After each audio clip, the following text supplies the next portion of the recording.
Welcome, everybody, to Taking Control, the ADHD podcast. I'm Pete Wright. There's Nikki Kinzer. Hello, everyone. Hello, Pete Wright. Hello, Nikki Kinzer. Oh, I hear my dog. Do you hear my dog? I do hear your dog. There he is, protecting us. That's right. You must have some sort of a mailman emergency, or a trash is being picked up. Yes, something really threatening. Yeah, very threatening. Yeah. All right, so we had somebody write us, and they had a podcast idea for us, and this is one of their. Do you have it in front of you? Do you want to read it? All right. Yes, I do. So this is what was asked. Or suggested, I should say. I had a podcast idea in case you needed one, and we always need them. So yes, please give them to us. Yeah.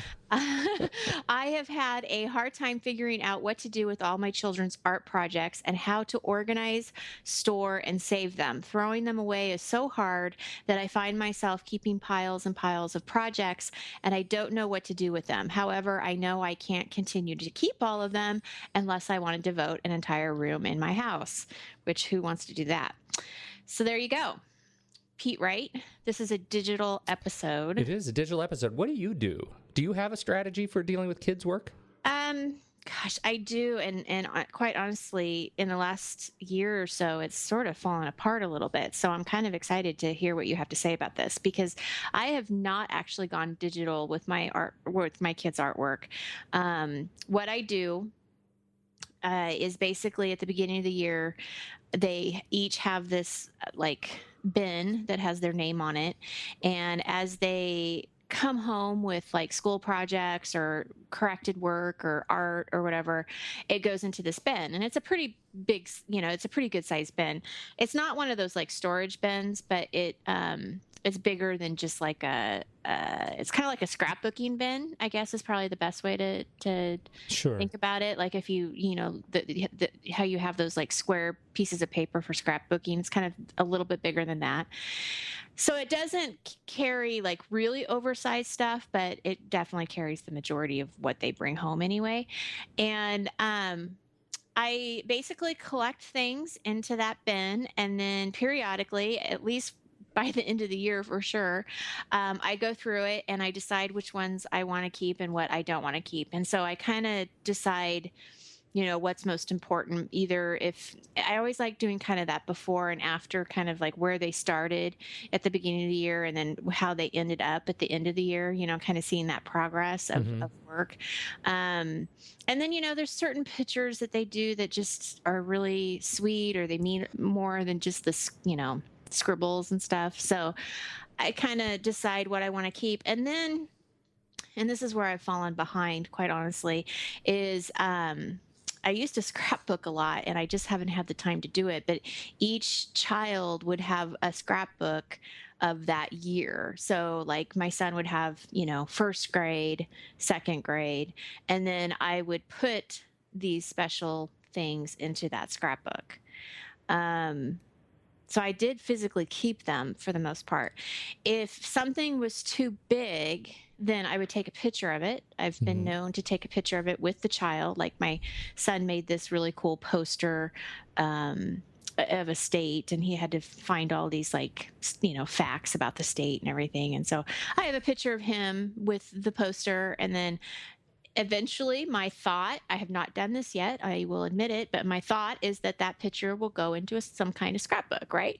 Sure. So that's what I've done. And, for the most part, it's worked pretty well, just because I am actually, I can let things go pretty easily. I mean, I don't have that need of keeping everything.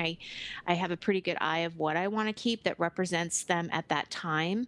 But man, if there's a way to go more paperless on it, well, sure, there's a way to go paperless on it. Of course there's a way. I'm with you. There was a time when, we had giant piles of kids stuff. In fact, I think we still have a giant pile of kids stuff in a closet somewhere on the bottom shelf of something that I just haven't gone back to. But our current process that we've adopted is working pretty well, and it involves your favorite and mine, Evernote.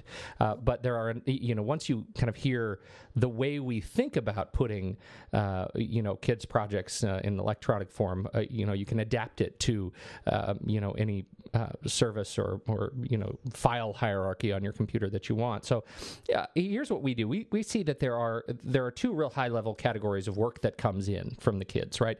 There's stuff that I want to keep, and there's stuff that they want to keep.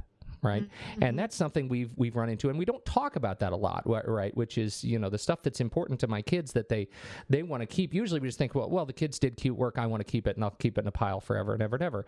But there is stuff that's important to my kids and that they want to keep it. So we start with that split. Like if there's something that they want to keep or I want to keep. The stuff that I want to keep, the top level category there is the stuff that I want to keep and display, right?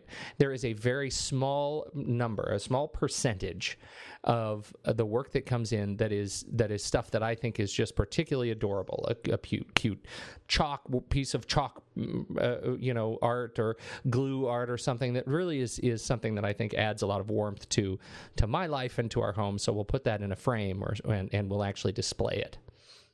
And it won't be displayed forever, but for half a year, for a year, whatever, until they sort of outgrow it and move on to another, into more and better work, right? We'll keep that around. For everything else, we go through this sort of triage process where we say, look, if there's stuff that's important to us that we want to keep around, but we know we don't have the storage space to keep it all, we're going to take pictures or scan it. Now, we've really gone with the iPhone. I've got the iPhone 5S, and it has a stellar camera on it, particularly for documents and artwork like this. And so we just kind of get over it. We hold it real steady.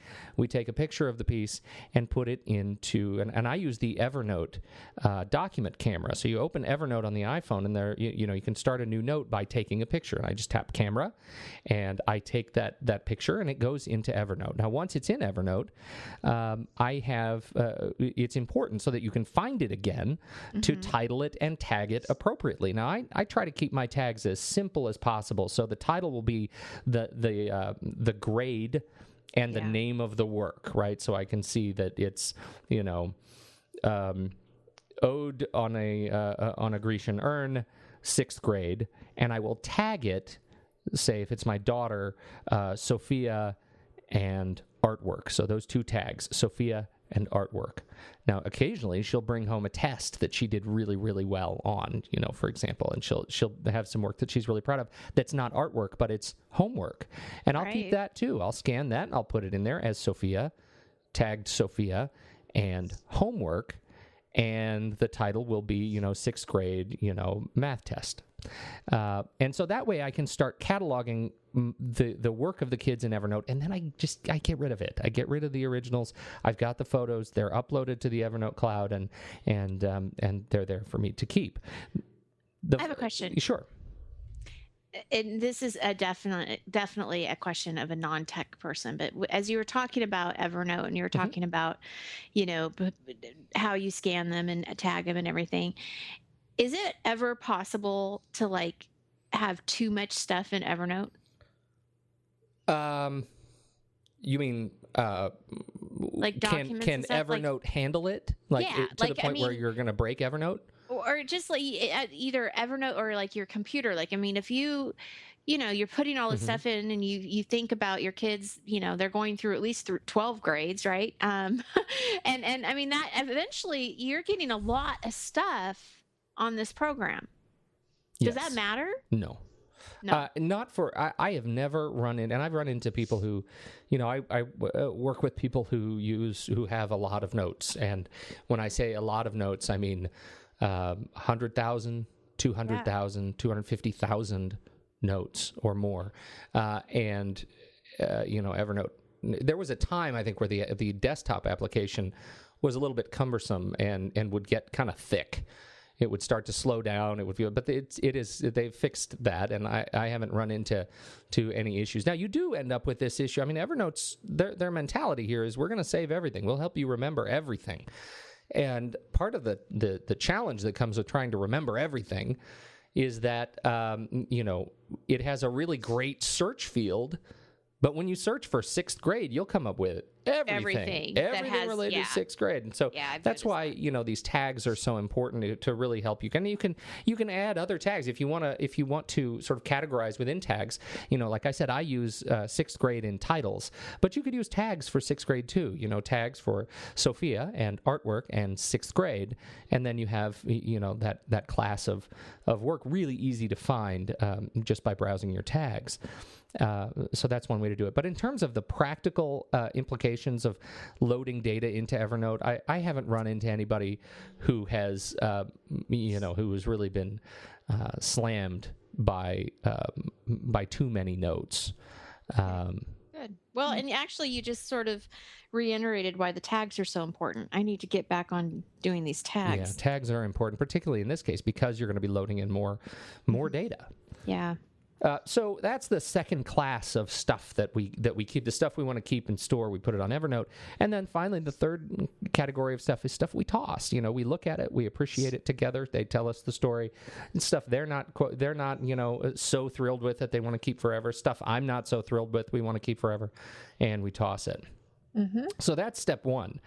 But what about the stuff the kids want to keep? And this is new to our system.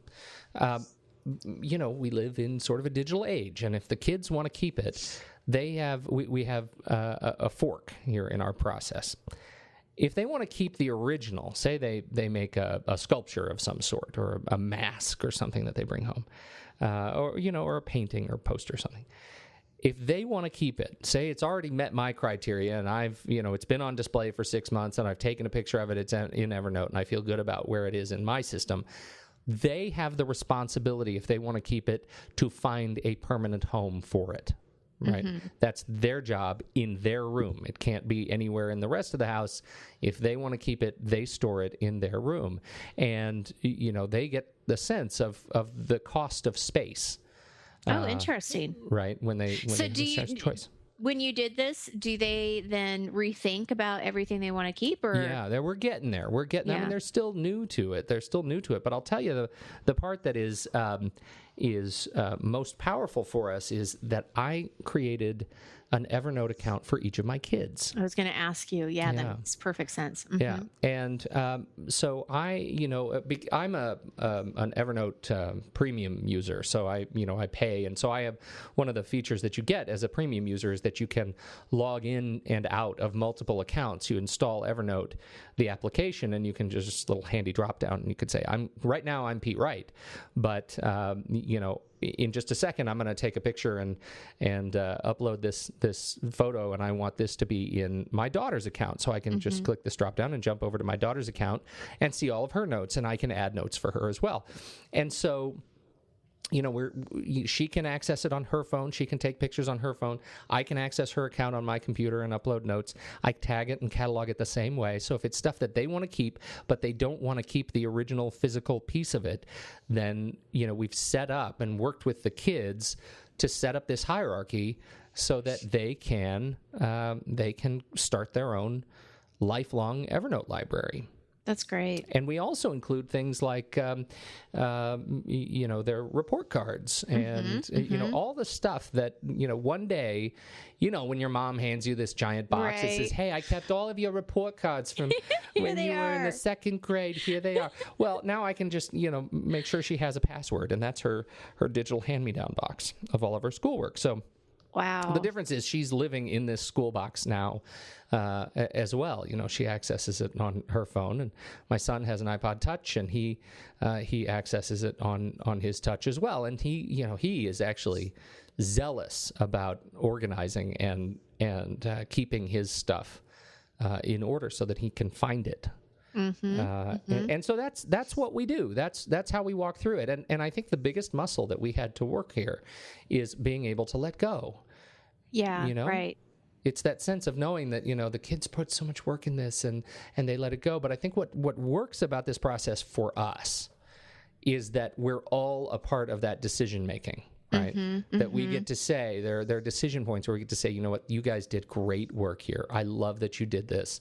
Thank you for bringing it home and sharing it. Here's how I'm going to keep it, right? I'm going to keep this digitally, or we're going to hang this on the wall, or here's how you get to keep it. You get to keep it, How are are they keeping theirs? Do they have like a little filing cabinet, or do they have a box or a bin, or how are you doing that?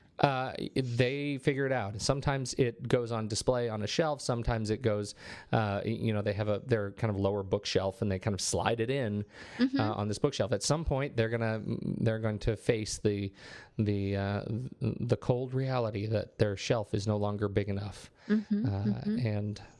There you go. Well, and your son may even take it a step further if he's already got kind of that organizational mind frame of, well, wait a minute, I want to separate first grade from second grade. Exactly. How am I going to do that, Dad? Right. He's totally moved on. Like, he's so excited about just the fact that he has this organizational structure that he doesn't want to keep much anyway.